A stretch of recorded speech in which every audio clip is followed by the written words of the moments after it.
What is up, guys? Welcome back to my channel. It's your girl Nikki, and I do videos on business, lifestyle, and fashion. If you're new, welcome.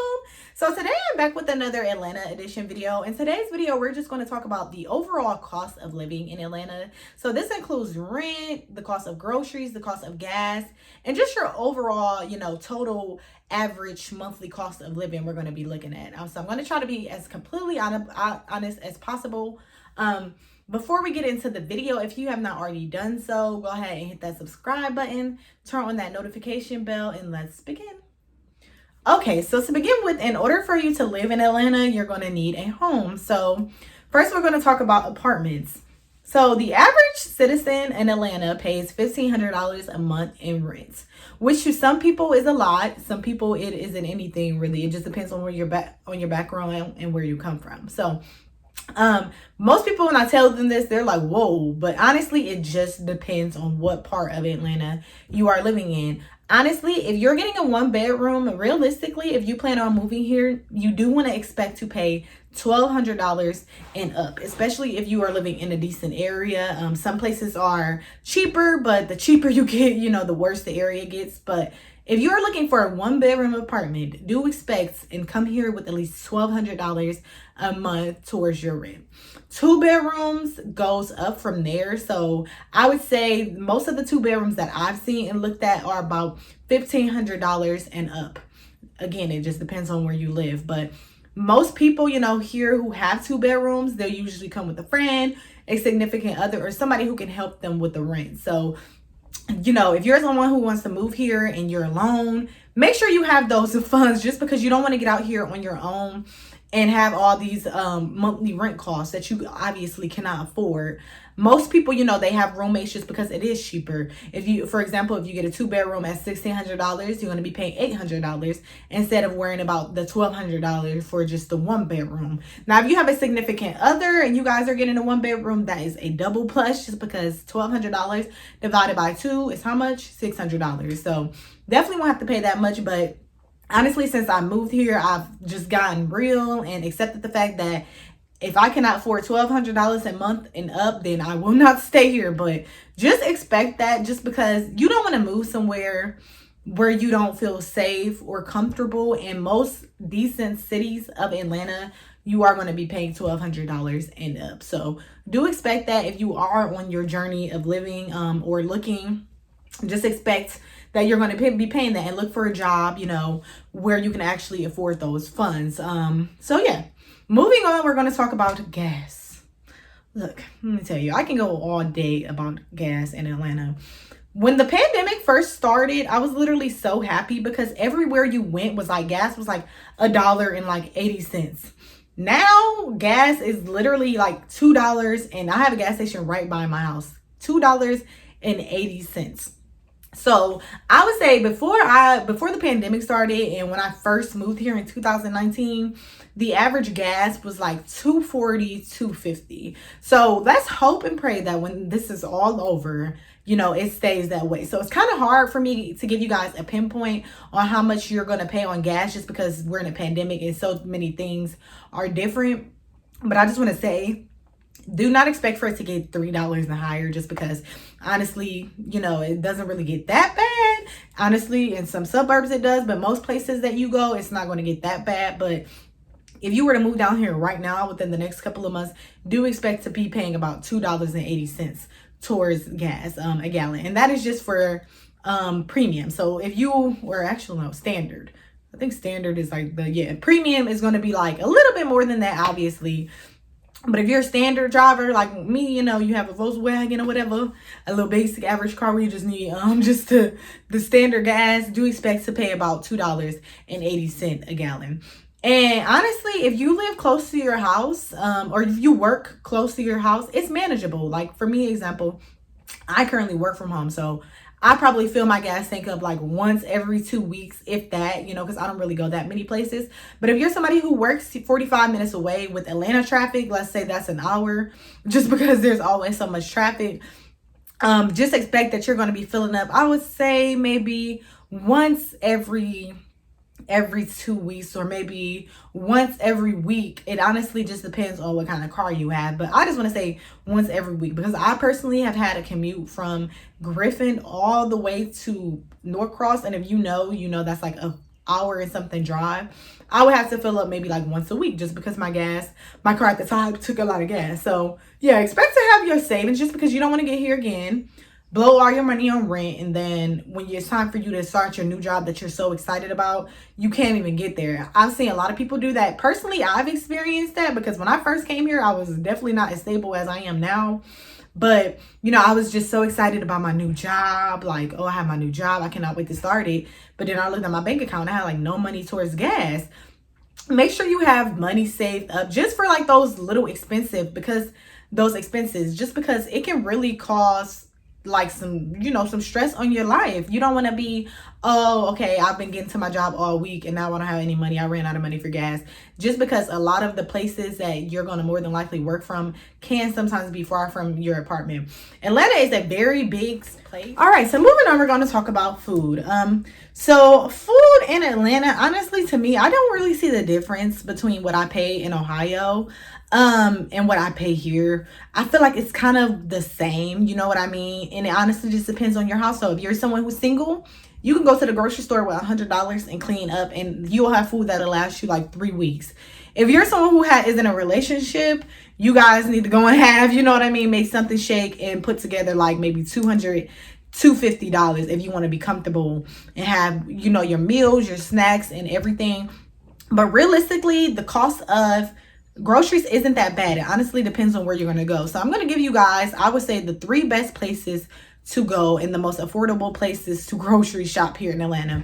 First of all, we're going to say Kroger's. I feel like Kroger's is just the bomb, okay? Like, Kroger just never disappoints. Like, I feel like they just always have, everything. And then it's affordable. It's not as expensive as Publix is. We're not going to talk about Publix. Like, Publix is just over there. It's a good place, but you'll go bankrupt in Publix, just because they literally, everything just costs more. So Kroger's, if you're someone who's looking to discount shop, go to Kroger's. Kroger's is realistic. People can afford Kroger's. That's why we shop at Kroger's. 2, Walmart. If you're not even from Atlanta, you just know Walmart is just the place to grocery shop. That's why they always jump in and why I always just be slapping, just because Walmart is just realistic. You know what I mean? Like, I like the fact that there's healthy things, but there's also, processed food, which we all eat sometimes, but super affordable. And the thing I love about the Walmart here, I'm going to say the neighborhood Walmart in Tucker is the best Walmarts to grocery shop. So if you're listening to this, check out neighborhood Walmart in Tucker, Georgia. But check out neighborhood Walmart. Very organized. I would say neighborhood Walmart for grocery shopping, just because you don't have to worry about all the people like getting stuff for the kids. I feel like you don't really see that many kids, just because their mamas aren't there like buying them Pampers and toys and stuff. You know what I mean? So it's a lot more quieter. It's a lot more organized. I personally, that's the store that I shop at the most, is neighborhood Walmart. But we're also going to talk about Aldi's. Aldi's is also, somewhere. It's a little bit of everywhere. The thing that scares me about Aldi's though is the meats. I personally don't buy my meats from Aldi's, just because I had a friend who worked at Aldi's and she told me some stuff about it. But yeah, I can buy the fruits and the vegetables and the side dishes and the snacks. I personally just don't buy my meats from Aldi's. But those 3 things, you go there with $100 as a single person, $200 as a couple, you'll be set for a couple of weeks. I would say I've never really had a problem with being able to afford food in Georgia. It's just not something that's bad compared to other states that I've heard about. So next, we are going to talk about the place. So we're all into expenses or whatever, but I feel like you should always have money set aside for playtime. So if you're somebody who likes to go out to drink, if you're someone who likes to skateboard, whatever it is, have your funds set aside for playtime as well. So I would say personally, for me, I go out maybe once a week, and each week that I go out, I'll go out to eat or to the bar. And usually I only spend like $40 on myself. It's so many options here. So, with so many options comes high-end restaurants, and it also comes low-end places that you can go to. Me, I'm a gamer, so I'm always in like, what's it called? Andretti's. Andretti's is a really fun gaming place that you can go to. And I'm always in, where is it? It's some other place around. It's kind of like arcades, David Buster's or whatever. So, you know, you can go there, $40, get you a drink, play some games, and have a ball. You can go, you know, Juicy Crab, $40. You can definitely get a lot from Juicy Crab with $40. $40, have a ball. Now, other restaurants that you may be going to downtown, like Raised in the City, you're going to be paying like $50, $60 a tab each person. But, you know, it's realistic. So I would say on average, every month, make sure that you at least have $200 put aside for your plate. And I'm cheap, so some people will listen and say, oh, well, that's not a lot of money. Look, you can make $200 stretch. If you really just save it and just don't spend it on anything except for play, save that $200 a month, because it's definitely something that is realistic. So moving on, we're going to kind of rewind here and talk about the actual apartment expenses. So me, where I live, the only thing that comes with my apartment is obviously the rent, water and sewage. So that's like and then trash. So the only thing that I pay aside from rent is my power, which is like the lights, you know what I mean? What else comes with power? Like the air conditioning and like all that stuff. So yeah, so that's what I have. That's the only thing I have to pay outside of, you know, my rent and my whatever. So I would say my monthly power bill is about $70. Some people, you know, who have kids, or who have kids who work online, or just have multiple people who work from home or just stay at home all day, their bill is going to be a little bit more. I've heard people say they pay $100. I've heard some people pay $200. Most apartments that you live in Georgia are going to have those things separate. So you're going to have to worry about rent and paying power separately. I didn't know that when I first moved here. I was like, look, I'm about to move here. I'm about to have my rent money, and that's it. Like, I'm not going to have anything else. I need my rent money. But when I got here, they were like, yeah, you're going to have to get power in your name, Wi-Fi. Let's not forget about that. You have to pay Wi-Fi and cable separately. I don't have cable. Look, I stream everything. So, but you have to have Wi-Fi, Netflix, everything separately. So Wi-Fi, I have Xfinity. Xfinity is super big here in Atlanta. And my Wi-Fi bill is what, $95 a month. Not bad at all. I'll start school in September, so I kind of need my power. And then also, you know, I'm working from home, so obviously, you know, I'm going to need that. But yeah. Okay, so let's rewind again. Getting back to the whole car thing. Cars here, I actually bought a car here when I first moved here in 2019, just because my Nissan was total. Let's not get on that. Maybe I'll do a story time, but yeah, so I actually bought a car here. I have a 2013 Volkswagen Jetta. Don't judge me. I know I don't have a Benz, blah, blah, blah. But yeah, I have a 2013 Volkswagen Jetta, and I pay $300 a month. Personally, don't think that's bad.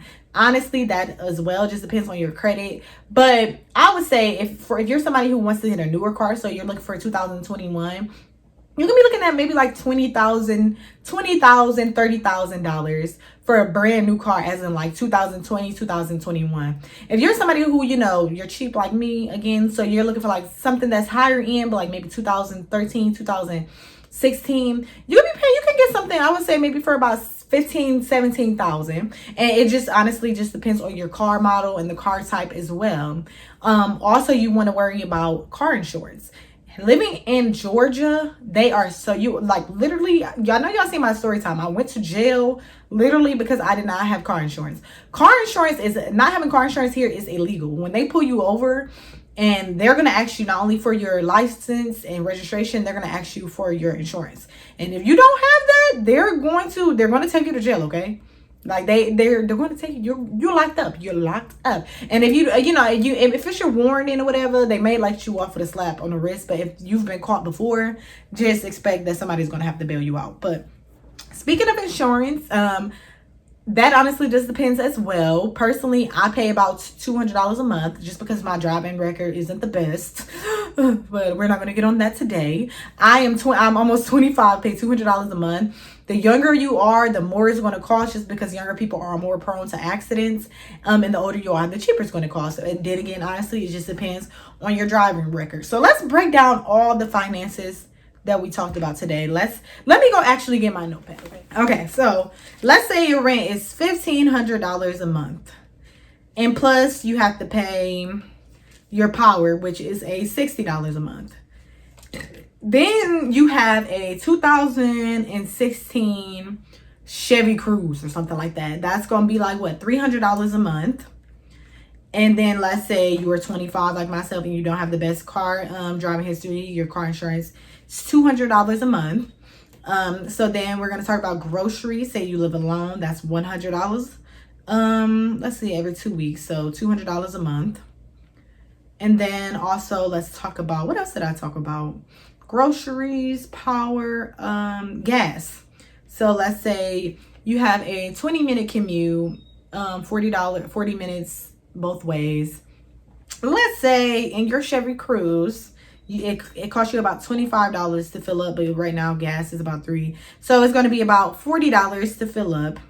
And you do this once every 2 weeks. So that's $80 a month on gas.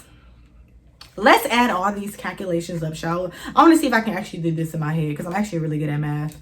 Okay, so that's 1560. That's 1860. That's 2060. 2260 plus 80. 0, 4, 1, 3. Okay, so per month, you're going to be looking at about $2,400 in finances. And that's for everything as far as just survival. I obviously didn't add people's phone bills and stuff because I don't know what carrier y'all have. But realistically, you are going to be looking at about $2,400 a month if you want to be comfortable. But then I forgot to add on the actual fund finances. So looking at that, we're going to say let's have $200 a month. So that goes up to about $2,600 a month. And as I mentioned, it honestly just depends on where you live. This is just estimates of the actual average person. Some people pay less than that in rent. I know a few people who pay less than that in rent. And some people pay more. So it just depends on what you are paying, where you live, how much you commute, and all that. But honestly, realistically, Georgia is affordable. You know, you just have to work at it. There's so much opportunity here. So finding a job isn't something that is not possible. You can definitely find a nice, stable, well-paying job here. Even, you know, if you don't have that much experience. So if you're somebody who's coming fresh out of high school and you want to move here, you know, look for an entry-level job. Georgia has many entry-level jobs. Trust me, I've been on Indeed hundreds and thousands of times and I see them. But yeah, they have different entry-level jobs. You know, if you're someone who has experience, obviously you'll be good. But just, you know, it's definitely something that's realistic. It's not expensive as some places such as like San Diego or, you know, New York or something like that. So just depends on what you are making and where you live. Obviously, you know, I did my own little calculations, about $2,600 a month. I pay less just because I live with my boyfriend. So, you know, but this is, you know, for the single person. So let's say you have a boo. Let's split this in half. 2,600 divided by 2, about $1,300 in expenses. Let's keep it that way. But yeah, hopefully I help you guys out with this. You know, if you're someone who needs my help, definitely comment below. Follow me on Instagram. Definitely, you know, I've had my subscribers inbox me plenty of times, you know, regarding Atlanta and saying that they want to move here. So if you have any questions for me, feel free to reach out to me on my Instagram, Nick Reeves, or Nick, NIKKREVES _ on Instagram, as well as Bright Vibes Fashion on TikTok. So hopefully you guys enjoyed this video. If you have not already done so, go ahead and hit that subscribe button, turn on that notification bell, and I will see you guys next time. Bye.